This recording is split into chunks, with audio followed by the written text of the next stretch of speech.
नमस्कार दोस्तों।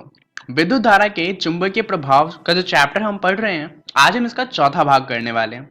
अब तक हम क्या क्या पढ़ चुके हैं? अब तक हम जान चुके हैं कि जो एक नॉर्मल सा हमारा सुचालक होता है, उससे अगर हम विद्युत को पास करें तो वो एक चुंबक की तरह बिहेव करता है, यानी कि विद्युत चुंबक बनाता है और उससे एक चुंबकीय क्षेत्र बनता है और एक चुंबकीय क्षेत्र रेखाएं बनती हैं। अब हमें ये जानना है कि जिस तरीके से एक नेचुरल मैग्नेट जो होता है वो क्या करता है, दूसरे नेचुरल मैग्नेट पे बल लगाता है, तो क्या वो नेचुरल मैग्नेट जो हमारा विद्युत वाला मैग्नेट बना है उस पे भी बल लगाएगा या नहीं? अब इसके लिए हमें पहले तो पढ़ना है फ्लेमिंग सर का वामहस्त नियम और उसके बाद हम पढ़ने वाले हैं विद्युत मोटर के बारे में, जहां पर हम ये जानेंगे कि किस तरीके से जो विद्युत ऊर्जा है उसे यांत्रिक ऊर्जा में बदला जाता है। तो यहाँ पे हम फ्लेमिंग सर का जो रूल पढ़ने वाले हैं उससे हमें बेसिकली ये पता चलेगा कि जो बल लगने वाला है वो किस दिशा में लगेगा। यानी कि इससे ये तो नहीं पता चलेगा कि कितना बल लगने वाला है, परंतु हमें दिशा पता लग जाएगी कि वो किस दिशा में लगेगा। अब फ्लेमिंग का जो ये रूल है इसे समझने के लिए आपको कुछ चीजें समझनी है। पहला, यहाँ पर हम तीन चीजों की बात करने वाले हैं। पहला तो होगा हमारा बल यानी कि फोर्स, दूसरा होगा हमारा चुंबकीय क्षेत्र यानी कि मैग्नेटिक फील्ड, और तीसरा होगा हमारा करंट यानी कि विद्युत धारा। अब यहाँ पर हम इसे ये जो इंग्लिश वाले नाम है उससे लेकर चलते हैं और ऐसा हम क्यों कर रहे हैं ये आपको जल्दी ही समझ आ जाएगा। बेसिकली यहाँ पर हमें दो चीजें यानी कि एक तो हमारा मैग्नेटिक फील्ड पता होना चाहिए और दूसरा हमें करंट की डायरेक्शन यानी कि विद्युत धारा किस दिशा में है वो पता होनी चाहिए, और उससे हमें क्या पता चलता है कि बल कितना लगने वाला है। तो यानी कि अगर हमें करंट कितना है, किस दिशा में है, और मैग्नेटिक फील्ड किस दिशा में है, उन दोनों की दिशा पता हो तो हम फोर्स यानी कि बल की दिशा का पता लगा सकते हैं।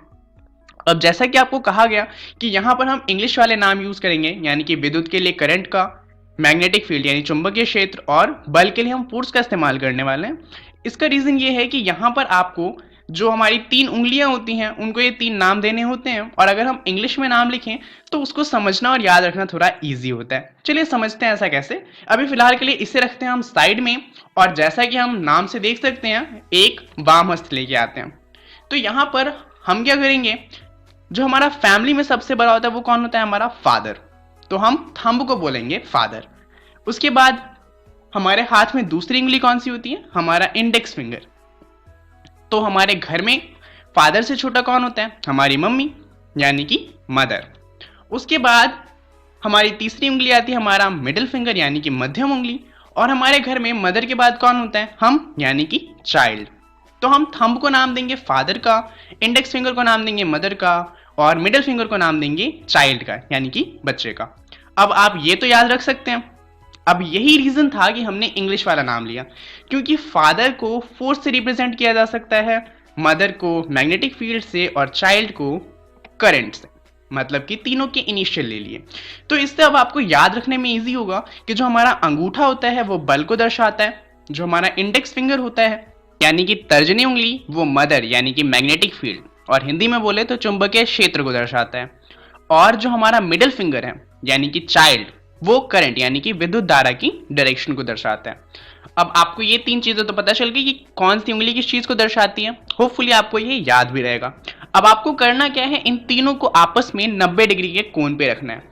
मतलब क्या है कि आपकी तीनों उंगलियां जो होंगी वो आपस में एक दूसरे से 90 डिग्री के कोण पे होंगी। आप यहाँ पर पिक्चर देख सकते हैं।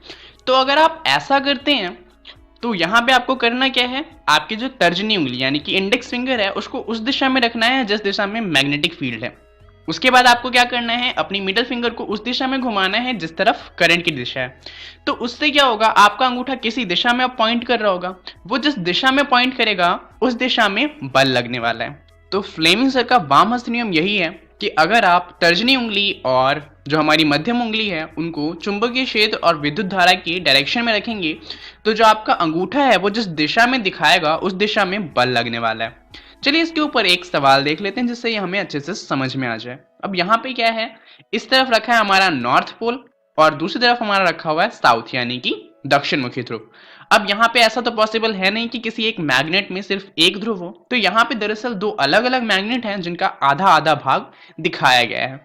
अब यहाँ पर आप देख सकते हैं कि क्या होता है, मैग्नेट के बाहर जो मैग्नेटिक फील्ड यानी कि चुंबकीय क्षेत्र रेखाएं होती हैं वो नॉर्थ की दिशा से साउथ की दिशा में जाती हैं। तो आपको इसकी दिशा तो पता चल गई। अब हमने क्या किया, यहाँ पे हमने एक वायर लिया जो अंदर से बाहर की तरफ आ रहा है। तो अब आपको एक तो चुंबकीय क्षेत्र की दिशा पता है, दूसरा आपको करंट की दिशा पता है, क्या है, अंदर से बाहर आती हुई। तो आपको पता करना है कि इसमें बल किस दिशा में लगेगा। जल्दी से सोचिए और पता कीजिए। अब होपफुली आपके पास कोई ना कोई आंसर होगा। चलिए देखते हैं आपका जो आंसर आया वो सही है या फिर नहीं है। यहाँ पे सबसे पहले तो मैग्नेटिक फील्ड की दिशा क्या है, वो है लेफ्ट से राइट यानी कि बाईं तरफ से दाईं तरफ। उसके बाद करंट की दिशा क्या है, अंदर से बाहर आती हुई। तो अगर आप अपनी तर्जनी उंगली को बाईं से दाईं तरफ लेके जाएं और अपनी मिडिल फिंगर को अपनी तरफ करेंगे तभी वो अंदर से बाहर आएगी, तो आप देखेंगे आपका अंगूठा जो होगा वो ऊपर की दिशा में जा रहा होगा।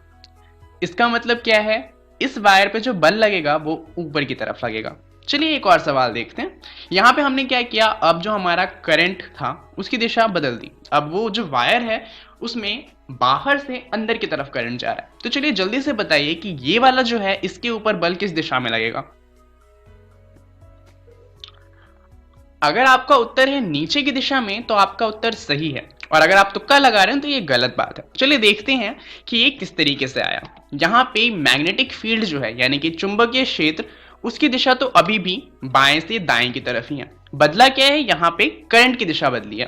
पहले वो अंदर से बाहर आ रहा था, अब वो क्या कर रहा है, बाहर से अंदर की तरफ जा रहा है।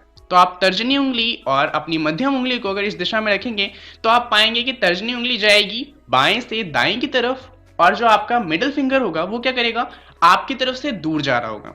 और इसमें क्या होगा, आपका जो अंगूठा होगा वो नीचे की तरफ जाएगा, यानी कि जो बल लगेगा वो लगेगा नीचे की तरफ। तो होपफुली आपको जो फ्लेमिंग का रूल है वो समझ में आ गया होगा, और इससे बल की दिशा कैसे पता करते हैं ये भी समझ आ गया होगा। चलिए अब बात करते हैं विद्युत मोटर की। तो विद्युत मोटर की बात करें तो ये उसका डायग्राम है। यहां पर आप देखेंगे हमने क्या किया है, एक तो हमने लिया है ABCD करके कॉइल। कॉइल का मतलब क्या है कि एक वायर है जिसको हमने चौकोर शेप दे दी है।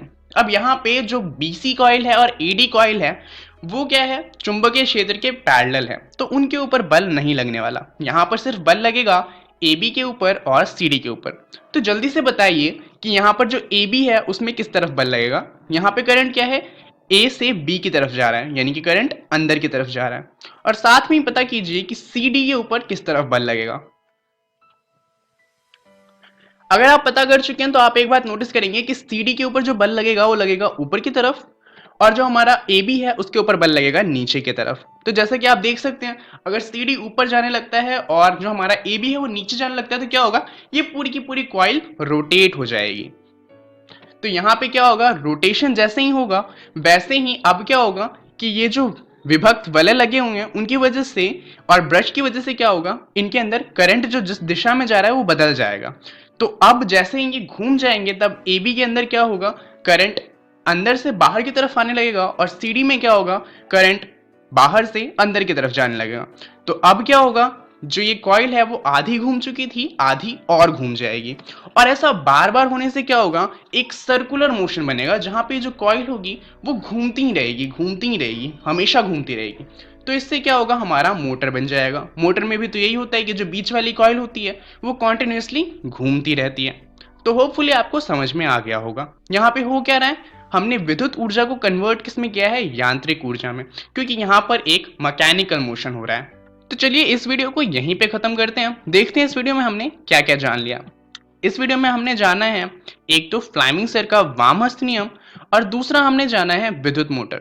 अगली वीडियो में हम दो चीजों की बात करेंगे जो कि है फ्लेमिंग सर का दक्षिण हस्त नियम और विद्युत जनित्र। यहाँ पर टेंशन लेने वाली बात नहीं है क्योंकि फ्लेमिंग सर का जो दक्षिण हस्त नियम है वो लगभग वाम हस्त नियम जैसा ही है। और इन दोनों को जानने के बाद हम एक थोड़ा एक्स्ट्रा टॉपिक पढ़ेंगे जो इस चैप्टर से ज्यादा रिलेटेड तो नहीं है, जो कि है घरेलू विद्युत परिपथ, जहां पर हम ये जानेंगे कि हमारे घरों में जो कनेक्शन लगे होते हैं वो किस तरीके से लगे होते हैं। तो इस वीडियो के लिए इतना ही, धन्यवाद।